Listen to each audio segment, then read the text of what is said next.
One. Hello, everyone. Welcome back to another episode of Tailgate Talk. We're your hosts, David and Nick. Nick, say hello to the people. How we doing? All right. So today we're gonna preview the Clemson BC game, and then give you guys some picks for the weekend as well. So, if you want to start off about Boston College and Clemson here. All right. Clemson's coming in 5-0, 3-0 in the conference, averaging 41 points a game. Defense giving up 21.4. Boston College 2-3, 1-2 in the conference, with wins over Louisville and losses to Florida State and Virginia Tech. Their offense is averaging 23.4 points per game, and their defense is giving up 28.6. On paper, Clemson's a 20.5-point favorite, and the over-under is 48.5. Realistically, I could see Clemson hitting that over by themselves.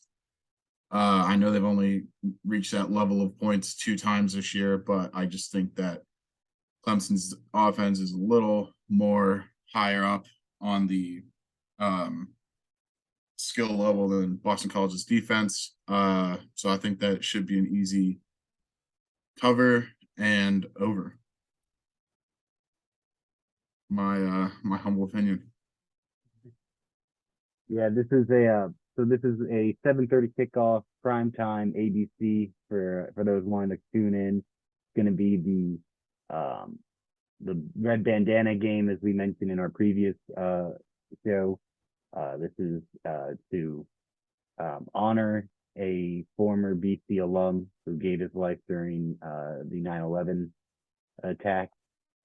And so every year they honor him by wearing red bandana themed jerseys. It should be a really, really good atmosphere late at night. So starting to get a little bit cooler as we get into October up in Chestnut Hill. So it should be an electric atmosphere to start off. Nick covered over the basic stats.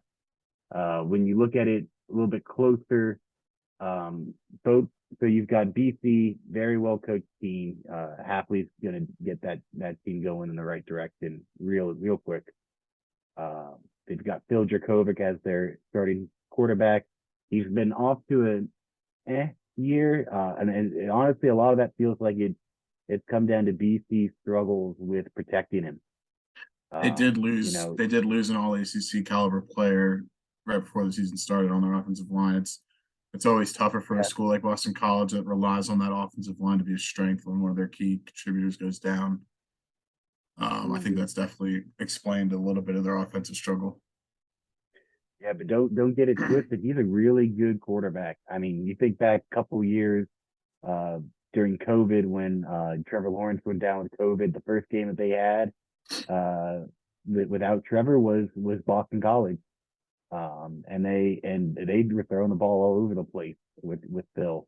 He was slinging it and doing really good. And it took a monumental effort by Clemson to come back and win that game before they went on to go play Notre Dame the following week. So when Boston College gets it right, they can be a tough out. ACC is a good conference top to bottom, where if you don't bring your A game, you can get shocked. I mean, you look at it here, everyone was calling for Louisville to be competing with all the other teams in the Atlantic to push and try and see if they can take that the conference from Clemson, from Wake and Pitt, and they've been struggling this year.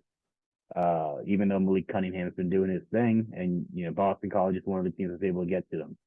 So you gotta be mindful. If you're a Clemson fan, if you're a Clemson player, you got to come in there with the right mentality that this is a business trip. This is a time to execute and do what you got to do in order to deliver. And I do have to say, I think I was a little bit kidding when I said that it should be an easy cover. Boston College always plays Clemson tough. I think it's going to be a good game. I could see Clemson covering. I could also see Boston College keeping it tight in the first half and really making Clemson's kind of strain. Interesting to note about you just brought up Malik Cunningham. He did get hurt against Boston College. So I think that could have played into Boston College's win. They were able to get to Malik Cunningham, and once he left the game, they were kind of able to take advantage of that.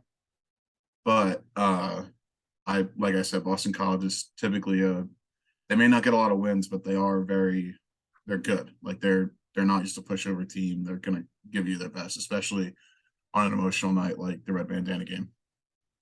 Mm-hmm. Diving in a little bit more into some of the keys to the game, you look at Boston College's offense. Rushing wise, they're averaging 2.4 yards per carry for the season. That's not really where you want to be. You want to be above that 3. You want to get into the 4s, the 5s.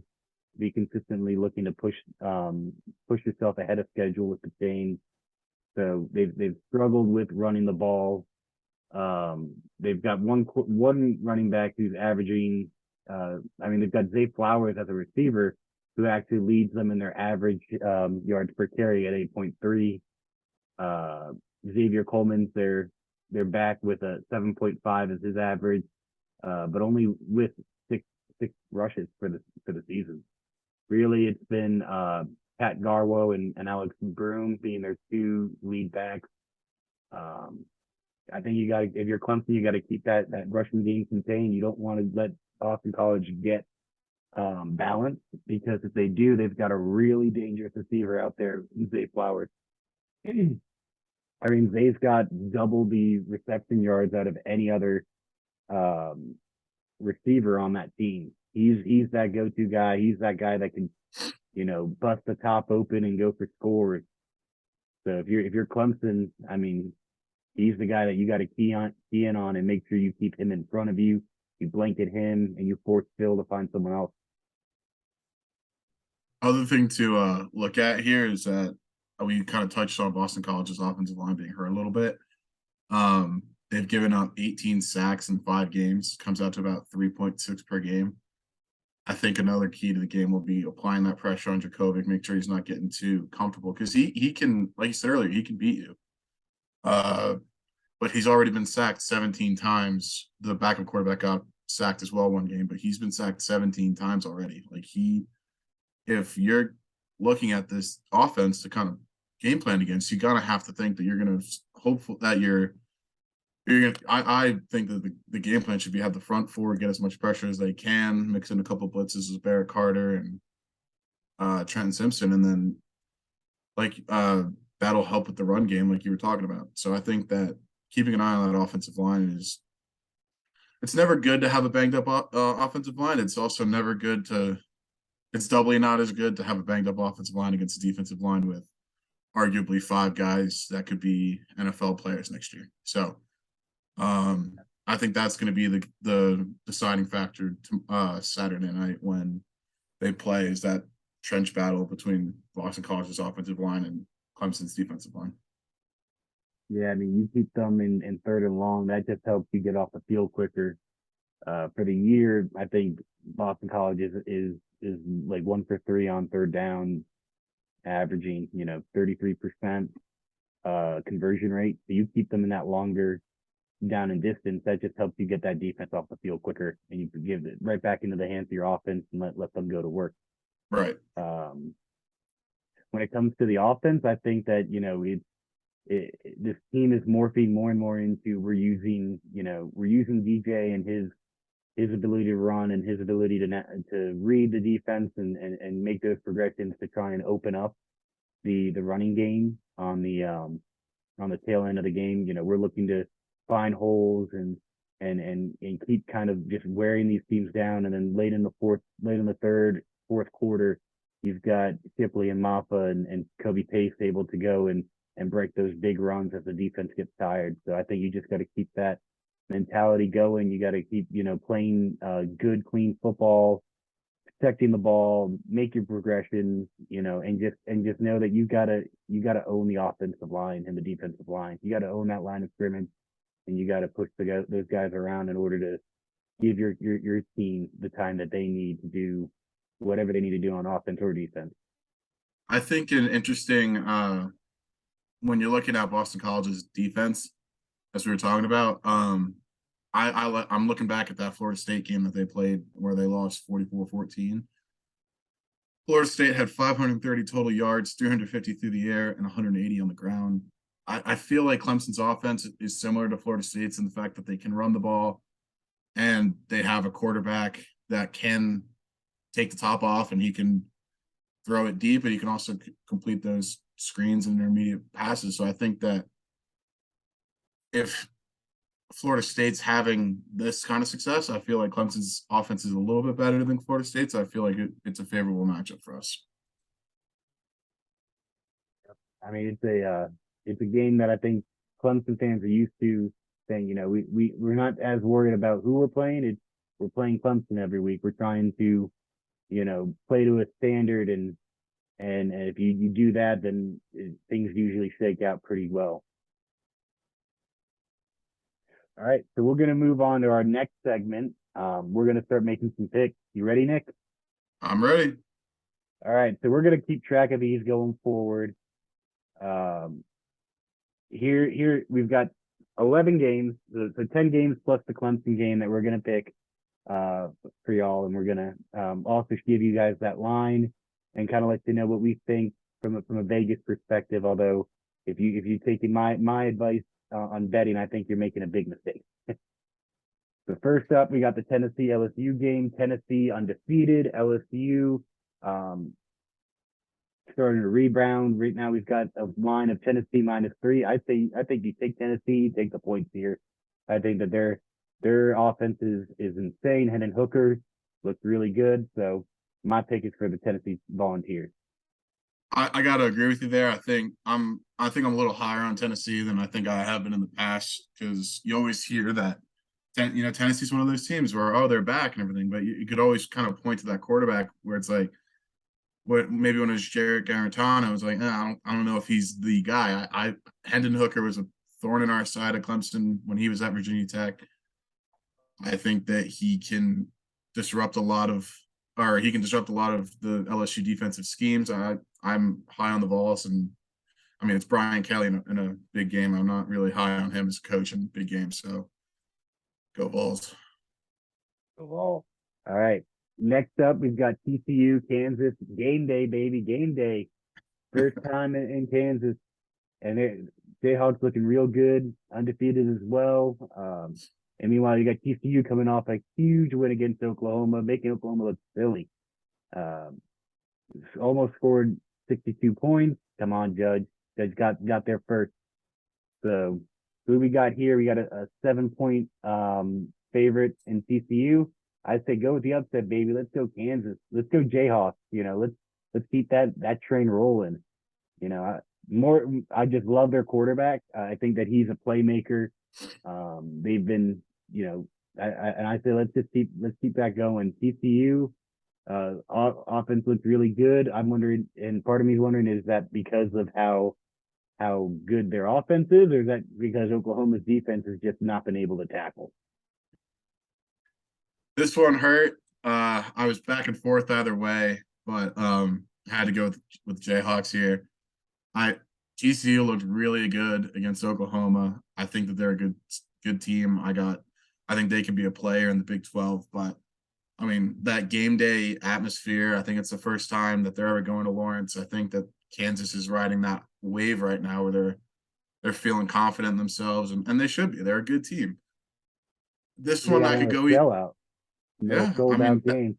That never It'll be happens rocking. never happens there. So I think it'll be a more hostile environment than TCU is maybe anticipating. I could see it going either way. This one was probably one of the tougher ones I had to choose from, but I'm sticking with the Jayhawks. Yeah, them boys thinking that it's basketball season already. Here we go. All right, next game we got Utah and UCLA. Utah is a 4.5-point favorite at UCLA. I think with DTR again, I'm loving these mobile quarterbacks, these high power offenses. I think you go ahead at home. UCLA's got a good shot. I think you go ahead and take them for that upset as well. We keep hoping that Chip Kelly brings that old Oregon magic over to Los Angeles, and let's see if he can get it done with one of the favorites to win the Pac-12 as their opponent.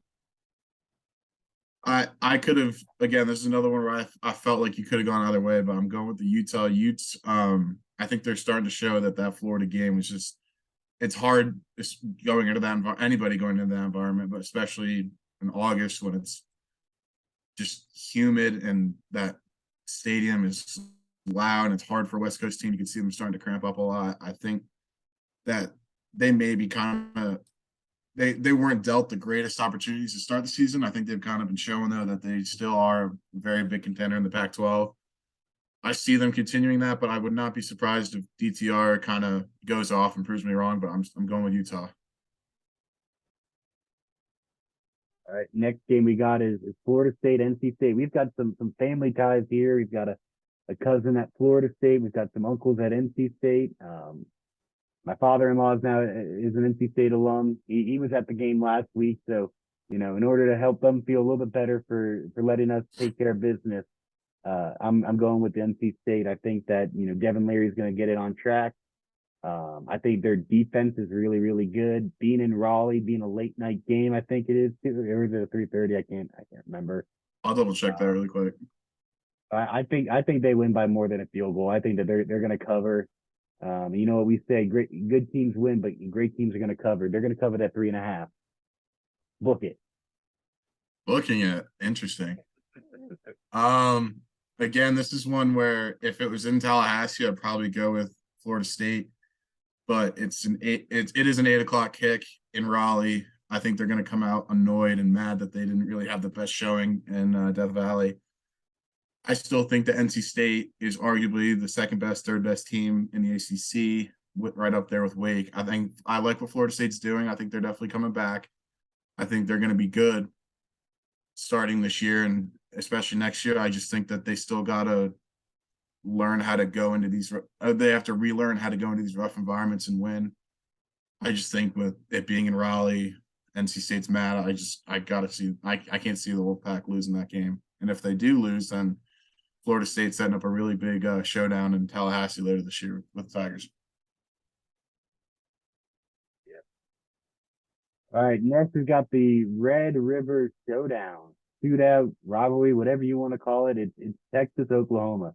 You know what they say when these type of rivalry games come up, you throw out the record book, you throw out how the teams are going, you just enjoy the show. So we're gonna go watch the Texas State Fair. I believe it's where they're playing again, right? Right, Nicky? Yeah, in Dallas. Yeah, in Dallas. So Dallas is in Texas, right? Yeah, Dallas is in Texas. They got to go for the Texas Horns. Nah, man, Horns down. Let's go with Oklahoma. I think Brett Venables is going to get light a fire underneath those boys. They've looked bad on defense the last 2 weeks, and I just don't see him with getting called out by Trevor Knight this week. He's got to get those boys in shape, and I think that they come out with a vengeance. I think if Dylan Gabriel's healthy and able to go, then I think that they come in and they're gonna get themselves back on track and show why they were the favorite in the Big 12 this year and start getting get things rolling.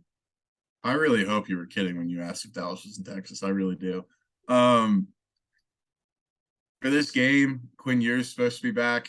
I can't get the thought of TCU wrecking that the Oklahoma defense out of my mind.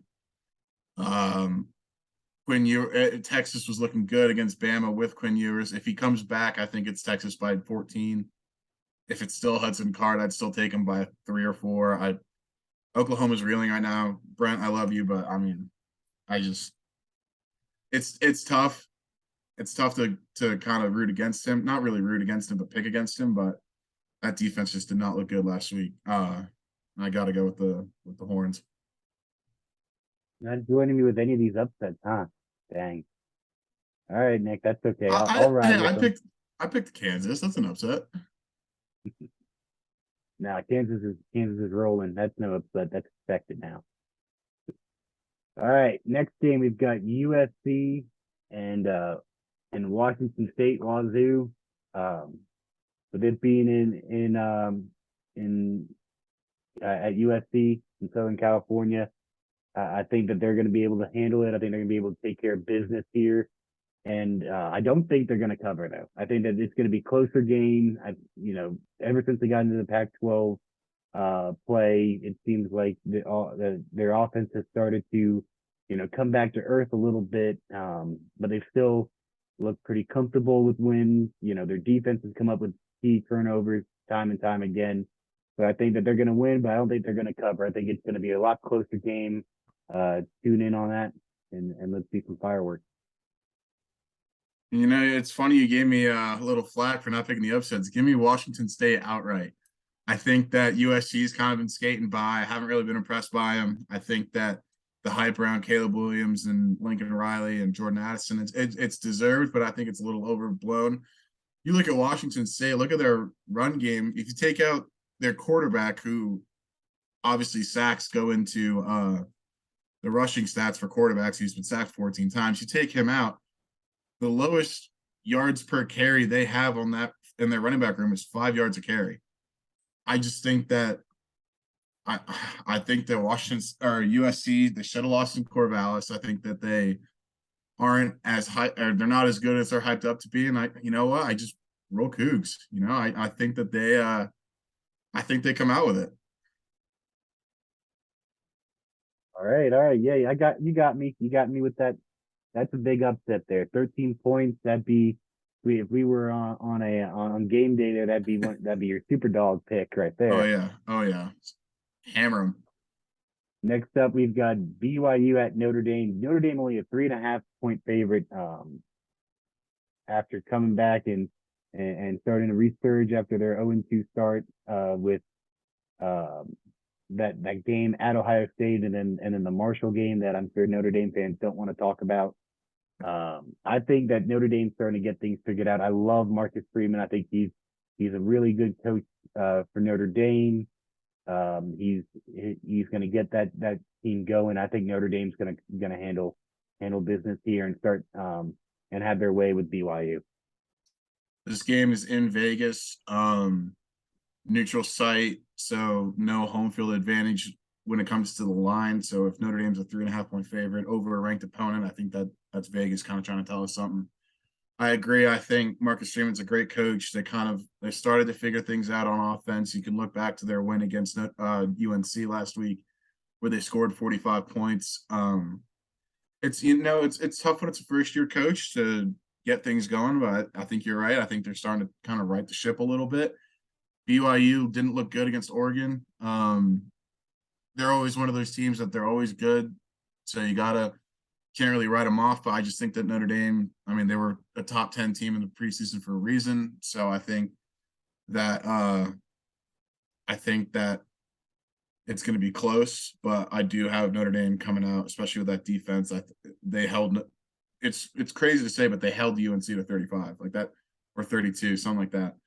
But UNC's offense has been scoring off the charts, so I got to go with the Irish here. Notre Dame did a really good job with UNC's offense. That's they still might be scoring on some people. It feels like. Yeah. All right, you may be looking at the other lines, and then you see Alabama and A&M, 24-point favorite for Alabama. What are we doing messing around with this game? Well, I want to bring you guys back to during the summer. You've got Jimbo Fisher bringing in that #1 recruiting class. You got Nick Saban calling him out for buying that class. And you've got Jimbo clapping back saying, we don't buy here. Look at the things Alabama's done. There's some blood going on here. There's some blood. This is a game that you get up for. We looked at could have been game day option. You had this game. You had Tennessee, LSU as another option. You had you had the Red River rivalry going on with Oklahoma and Texas as all potential game days before the Jayhawks came in and got themselves game day. But you know what? This is all about picking the line here. Alabama's going to cover. They're going to cover. I think that it's just they're getting angrier and angrier, seeing how things have gone with some away games. Arkansas giving them a bit of a scare for a minute before they pull away. They're going to look to, assert their dominance, and especially with it being Jimbo and Nick Saban being a little bit ticked off, they're going to get a lot of hype from him. I gotta agree. If you asked me a couple weeks ago, I'd say Texas A&M keeps it close, but I just don't believe in their offense. Alabama is Bama for a reason, and you already know that Nick Saban will never come out and admit it, and it may not. He may not be thinking about it as much as we may want him to, but he's thinking, I gotta go get this guy, and I gotta just make him like I think his goal is going to be to have Texas A&M fire Jimbo after this game. I think it's going to be ugly. Again, you asked me a couple weeks ago. I'd maybe lean towards A&M potentially pulling it off 2 years in a row. It's going to be Bama. It's going to be a bloodbath. Hey, Nick, you calling for Jimbo to get fired after this game? Is this a hot take right here? I'm not calling for him. I'm saying that Saban's going to want to beat him by 100 to make him do it, but it's going to be fun to see those two get on. I'm interested to see the handshake after the game, see what happens there. I hope fireworks, but knowing this, it's all going to just come up, be a quick handshake, and leave. So I do think Bama in a blowout. But who knows? Who knows? Who knows? All right, next we got UNC Miami, two teams that coming into the season looked like we were going to have shootout for the along with Pitt for the Coastal to represent the Coastal in the final year divisions in the ACC. We're in Miami in Coral Gables. You got UNC's high flying, high powered offense with no defense to speak of at all. You've got Tyler Van Dyke being benched last week. How does he respond with that? Miami a 3.5-point favorite. And I think that UNC comes in there and their offense is going to be way too much to handle. I think that they're going to take care of business and continue on and still be hopeful that they can go ahead and keep rolling and fight to represent the Coastal in the ACC championship. I gotta agree with you here. It's just you can't lose by 14 to Middle Tennessee State, and then the fact that they're even favored is kind of mind-boggling to me. You got to look when you talk about UNC. You got to look at Drake May. I think he's almost already got ACC newcomer, freshman, whatever you want to call it, newcomer of the year on lock. I think that he has been playing outstandingly. Like you said, that UNC offense is high powered. They score a lot of points. I just don't have faith in Miami. I think that Cristobal is going to do well there. I just don't think that it's this year, and maybe not even next year. I think that Miami it's the same thing every year. They get a ton of hype in the offseason, and their fans let you hear it, and then comes down to it, and you lose at home to Middle Tennessee State. So, the fact that the game's in Coral I hear that Gate. Middle Tennessee knows how to handle hurricanes pretty well. They were trying to figure out if he could help with Ian. Oh, God. I think that any thought of this game kind of went out the door when I saw the final score last week for the Miami game. So Tar Heels by 2 touchdowns. All right. Next up, we've got the Dukies going up against Georgia Tech. Usually historically could have been a pretty good basketball matchup. You got Duke though coming out undefeated in ACC play. Only losses to our Jayhawks. They're a 3-point favorite in Georgia Tech. Georgia Tech coming off a huge win at Pitt. I think that this is a Georgia Tech team that is having fun again. They've got an alumni as their interim head coach, and he's just letting those guys run loose. I think they're going to be way more competitive the rest of the season. I still think that Duke's going to come out with the win, but I'm looking forward to watching Georgia Tech play a lot better football for the second half of the season. I agree. I have a feeling that the Coastal this year is going to be that year like when Pitt got into the or maybe it was Virginia. I think it was Pitt got into it at 7-6 or got into the ACC championship at 7-6, I should say, or whatever they were. It's gonna be freaky, but I think that Duke goes into Atlanta and gets a dub. Got to give props to Georgia Tech, facing a lot of adversity with Jeff Collins being fired, the AD's out, coming and rallying around their interim coach and getting that win last week was amazing. But I just think that Duke's playing well. It wouldn't surprise me if Georgia Tech does it again, because again the Coastal's weird, but I think the Blue Devils got this one. All right, and our last pick for today are Clemson Tigers going up against Boston College. I think it's pretty clear who we're going to be rooting for, who we hope to win, who we think is going to win. My pick is on whether Clemson covers or not, and I think they do. I think DJU is just going to keep rolling. I'm hoping we get Shipley another touchdown. He didn't get one last week, first time in a while. He's been camping out there. If you've seen Clemson's latest ad, he's been camping out in the end zone, and we couldn't get him. Almost got him one, but couldn't get him in the end zone. This past game, I think he gets back on track. Maybe gets two to make up for it. Who knows? But I think that Clemson's gonna go in there and they're gonna take care of business and they're gonna win by 3 scores. I agree. I think it's going to be Clemson's defense suffocating Dracovic all night. I think that it's going to be close, maybe for the first quarter, first half. I think Boston College is not as bad as some other teams in the country are. I mean, as evidenced by them beating Louisville, I think that was an impressive win. But I just think that Clemson's starting to feel like they're hitting their stride a little bit. Starting to, I mean, you know better than anyone. They start a little like they ramp up to championship level football towards the end of the season. I think we're starting to see the beginning of the ramp up. I think 2 back-to-back wins against AP top 15 teams, they're going to have all the confidence in the world. I just think that I think they got it. So I wouldn't be surprised if Boston College keeps it within 3 scores, but I'm thinking more likely than not that Tigers by at least 21. All right. Well, that's all we got today, guys. If you got any comments, you want to let us know how badly we picked, probably me. Go ahead and leave your thoughts in the comment section down below.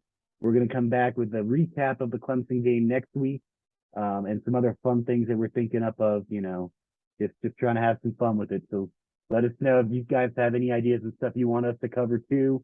And until then, let's go Tigers. Go Tigers, baby.